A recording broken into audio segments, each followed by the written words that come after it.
This is going to be a special one because we're cooking. What is the recipe called? It's a special type of burger. It's called an Oklahoma onion burger. Onions!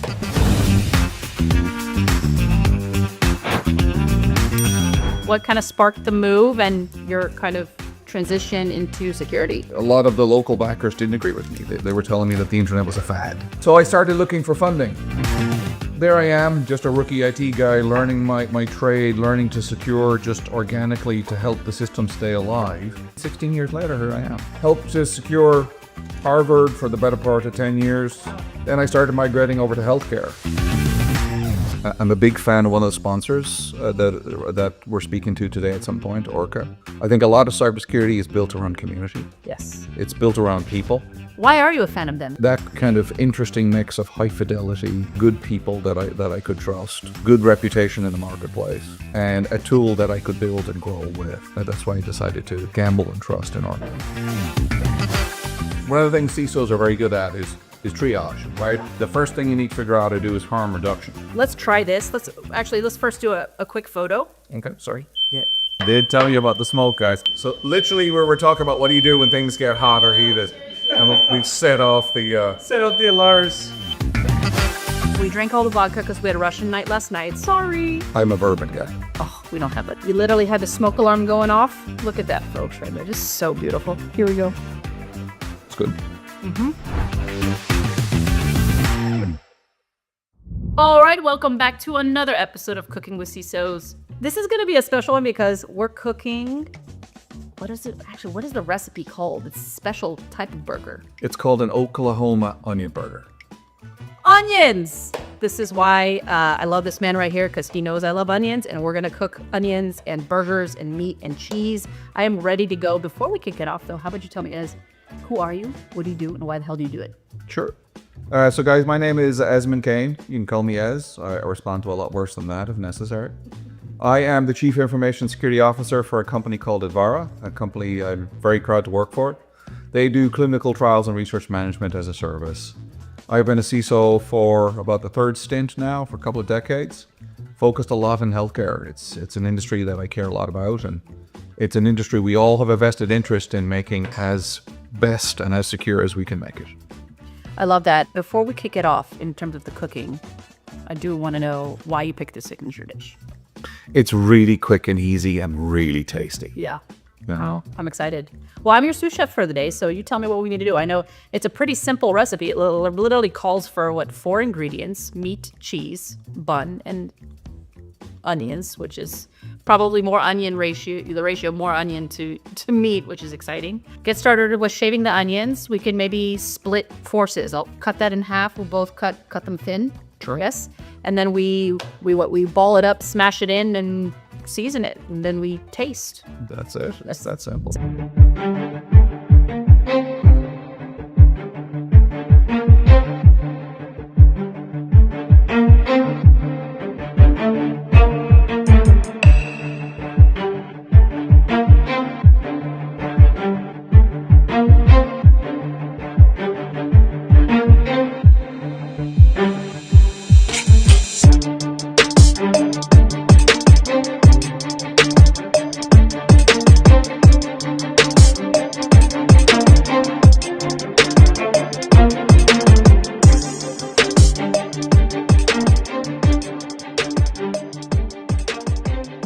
So in the early 90s, I founded my own internet company.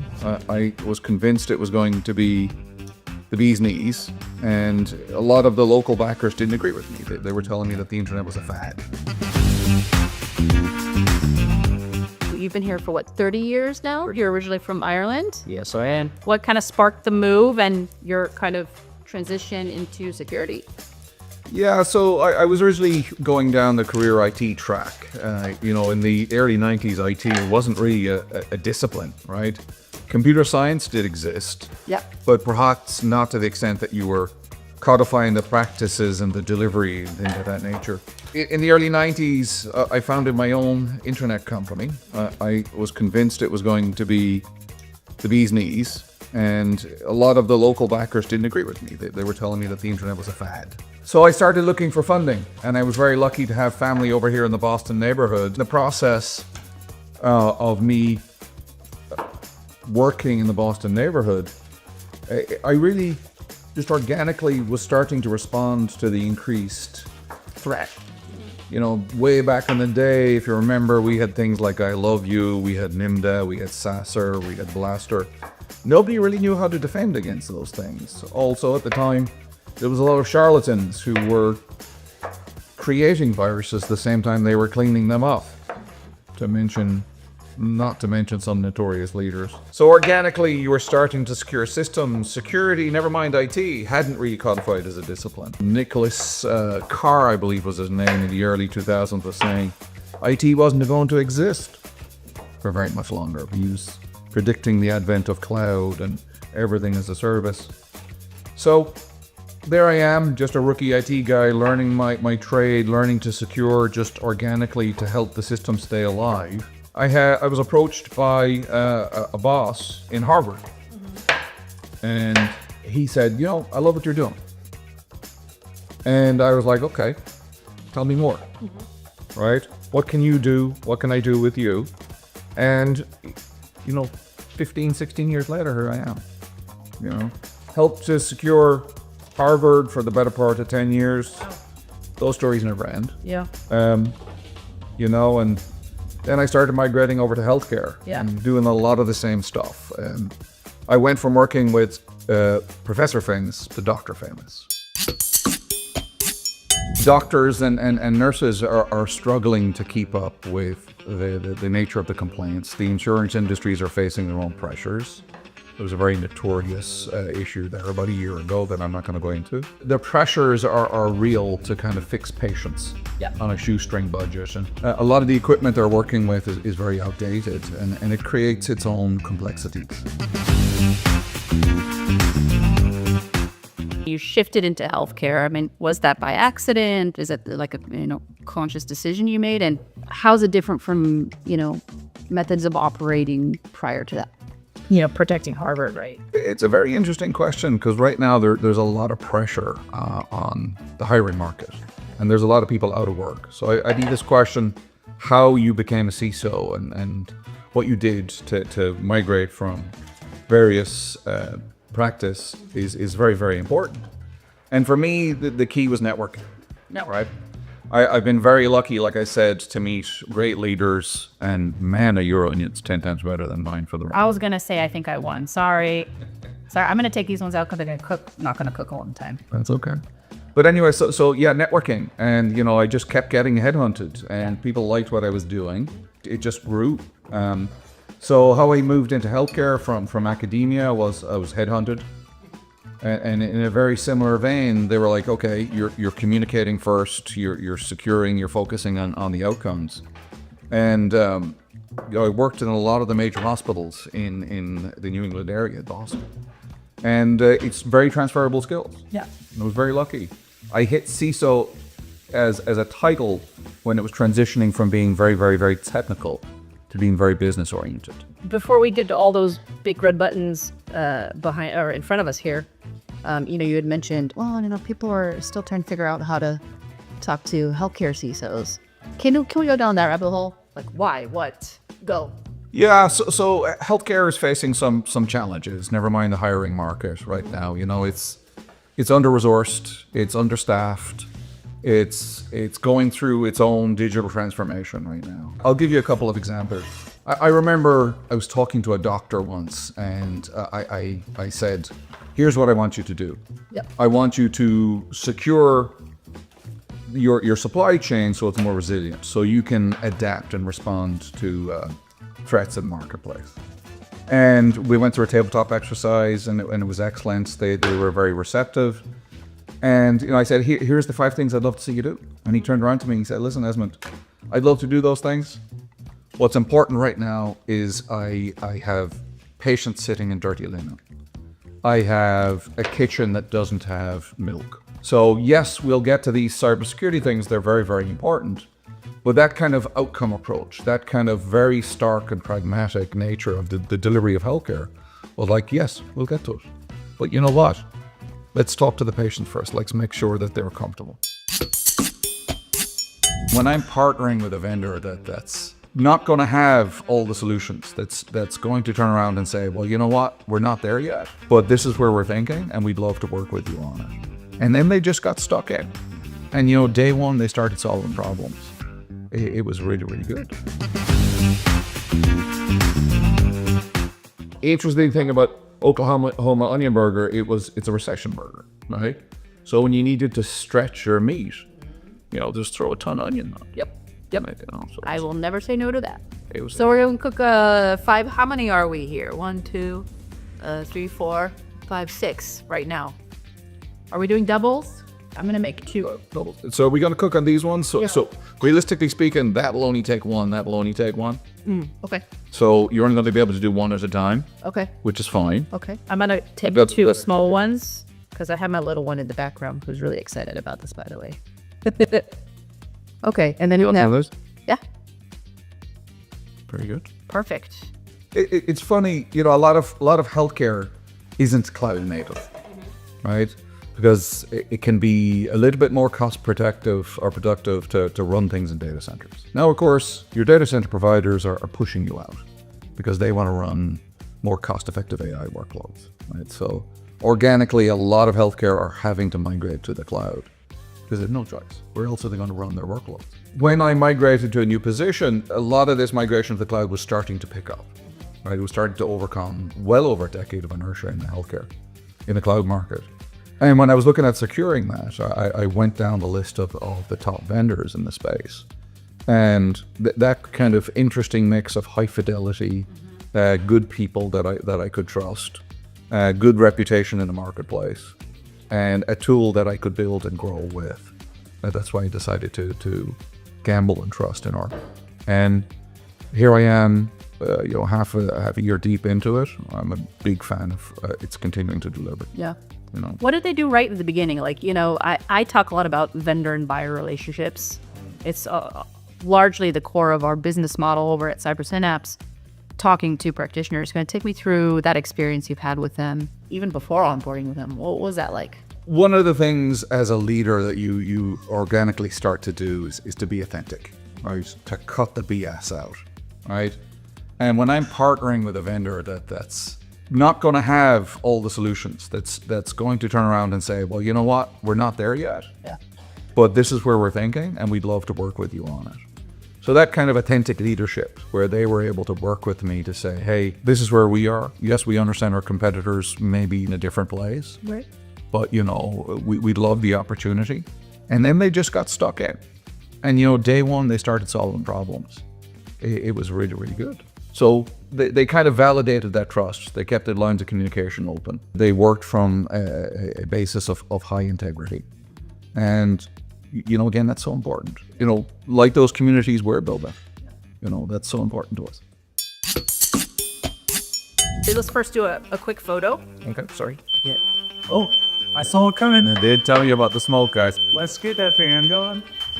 Cool. So literally we're talking about what do you do when things get hot or heated. And we've set off the... Set up the alarms. I think she predicted it. These pans are absolutely smoking, literally. And now what's the process? We have your drink right there, by the way. Oh, great. Yep. So we're just going to put the bowls right here. Perfect. Do you mind if I do yours? Yeah, We'll go do- for it. It's all you. Just be careful not to burn it. All right, just clicking those bowls on the pan, and then when do we onion it and smash it? In like 2 seconds. You just want to make sure it's not sticking to the pan. There's at least a little bit of grease there. And then you're just going to put like a ridiculous amount of onions on it. Oh, And melt the hell out of it. What's going to happen is when you flip it, it's going to create different textures. So some of them will be caramelized, some of them will be burned. Some of them, hopefully will be barely just done. Oh my gosh, so good. We're doing well. We're not getting much smoke, which is nice. Yep. Well, we don't have a hood here. Listen, we're in the kitchen right now. Yep. What do you do if it gets too hot?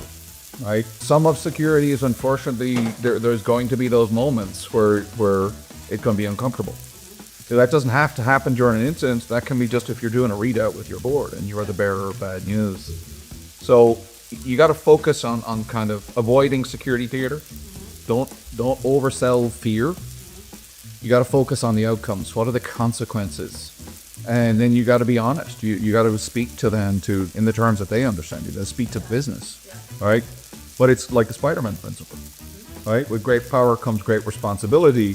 Security leaders aren't necessarily profit-facing. We're definitely loss-facing. I think we're probably done. Mine's gonna like be charred already. So this. Yeah, that's it. That's fine. You're just going to give it a little bit of... You're more worried about getting the smoky flavor off of it. Do I flip it? So what you're going to do is you're going to hold it underneath it. Yeah. And you're just going to slide it off. Perfect. Oh, look at that. Or you can turn it over if you're done at that point. Yep. And then you're done. Oh, Get the pickle on them. yes, baby. Look at this. Right there. Look at this. Got a zoom in shot. Very hands-on. Very hands-on cooking. Yep. We gotta make this for the rest of the day. Here's your plate, just in case. All right. Here's my plate. You can pickle up if you want. Here we go. I'm gonna turn this off for a second, and then we'll make for the rest of the team. We'll do the We'll do another cup. yeah, we'll do some more. But let's try this. Let's first do a quick photo. Okay, sorry. Yeah. Oh, I saw it coming. I did tell you about the smoke, guys. Let's get that fan going. Cool. So literally we're talking about what do you do when things get hot or heated. And we've set off the... Set up the alarms. I think she predicted it. It was a quick burger. They're very quick. Very quick words. Not enough time to even ask all the good questions, but we're gonna continue talking. I know we're gonna continue talking. All right, here we have like the Oklahoma burger, Oklahoma onion burger. onion burger. Look at that, folks, right there. Just so beautiful. Yes. You have sauteed, caramelized, and like charred, which is beautiful, onions. We're gonna taste it now and see how it is. Yep. All right, let's go. All right, it's hot. We literally had the smoke alarm going off. Here we go. It's good.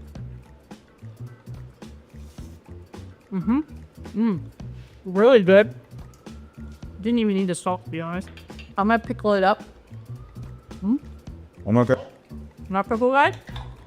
Oh, I love them. Yep. This is really good. So good. Now I have a new paper burger. So good. We're gonna cook up more for our team. Hopefully not burn the house down. If there was a fire, you know, there's a little bit of grease there, we maybe would have put like a wet towel or smothered it, right? Then containment, right? So now we've got alarms. We're annoying the neighbors. Am I the first person to set the alarms off? First and last. Promise you. Honor. There you go. Well, I'm gonna clean this off so we can cook fresh burgers for our crew. And then, we're still rolling, yeah? Yeah. So our fire alarm literally just went off in the house. What happens and how do you handle the fire alarm when it goes off in the house? Great question. Yeah. You staged that, right? Oh my gosh. I wish. I had a little panic attack. All right. So one of the things CISOs are very good at is triage, right? The first thing you need to figure out how to do is harm reduction. It's actually the same thing that doctors tend to be. Lots of different ways to discipline, observe, orient, decide, act, whatever you want to say, right? Figure out how to contain, figure out how to eradicate, and then figure out how to recover. Because the most important thing for modern CISOs is that resilience aspect. Restoring the business, getting up and running. Right. It's the exact same thing in healthcare, right? They want that patient ringing that bell, getting the hell out of there. So what did we just do? Immediate things, we knew we didn't have a fire. So we oriented ourselves, okay? If there was a fire, there's a little bit of grease there, we maybe would have put like a wet towel or smothered it, right? Then containment, right? So now we've got alarms, we're annoying the neighbors. Am I the first person to set the alarms off? First and last. Promise you. Honor. There you go. So then we oriented ourselves, we went and we turned those things off, and we recovered. Yeah. What did we start doing? We went back and started eating tasty, delicious burgers. So good. Hot. The other thing to think about when you're thinking about what we just went through right there is practice. So that's where your tabletops, that's where your education come into play. That's where your communication comes into play. That's how you establish trust, is you communicate. You have to get it in early as possible. Right. So you're not going to get the exact scenario down when you have an incident. Did we know the alarms were going to go off? No. But we both been through similar incidents and we were like, okay, I'm going to go upstairs. We're going to go over here. You turned off the pans. We didn't practice any of that. Nope. That human firewall is so important in healthcare, you know? Making good decisions. If you're making a good decision based upon bad data, it's forgivable, yeah, but it's certainly not something you want to repeat. You're 6 months in with Orca. Yep. What are you looking forward to most with them in the future? There's an interesting thing happening right now with data security posture management, application security posture management, bringing AI in play to look at your cloud security posture, looking at your cloud identity, looking at like your cloud vulnerabilities. And then when you add in like data context, you add in application context. Yeah. There's very interesting potential for like toxic combinations and things of that nature. So the conversations I've had with them, they're going interesting directions that obviously I'm not going to share on camera, but you know, they look to be investing right. So I'm hoping to capitalize on my existing investment, and I'm hoping to see where they go from a roadmap, you know. I like to tell people, you know, your doctor has been telling you for a while about an apple a day. Yep. Right? What does the cyber apple a day look like? Yep. All right? What does it look like? Yeah, probably less edible, I'll put it that way. But hopefully it's as good for the body. You know, when I talk to people about healthcare, I use a couple of different analogies. I used to use one about patients. You know, do you have a patient addicted to risk who's solving his problems by showing up at the ER? Right, that's not a sustainable model. Okay, if you wait for the body to get sufficiently ill that you need massive intervention, it's not helpful. Whereas what the doctors are trying to tell you is be proactive. You know, go do your 10,000 steps, go eat healthy, which we'll ignore for the moment. Yeah. So in my case, that's, you know, use MFA. That's patch where you can. That's know your supply chain. It's educate your consumer, right? Yep. That human firewall is so important in healthcare. Making good decisions. If you're making a good decision based upon bad data, it's forgivable, yeah, but it's certainly not something you want to repeat.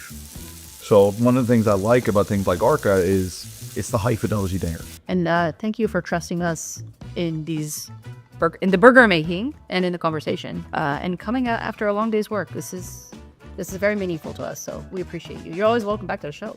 These are great questions, you know. I've watched people like Sean Evans and such, and thankfully we didn't have the ridiculously spicy Next stuff. time. There you go. On Cooking with CISOs. Well, yeah. Hot Ones with CISOs. Sorry, ooh, I don't know if I can say that. Should we finish with like share, like, and subscribe or something? I don't know. That will be already stitched in from our wonderful production partners. But if you do want to join us on Cooking with CISOs, visit us at cookingwithcisos.com. Thank you to our special friends over at Orca Security for sponsoring this episode. This has been awesome. It's been an honor. Cheers. Wonderful burgers, wonderful company. Happy eating, everybody. Woo!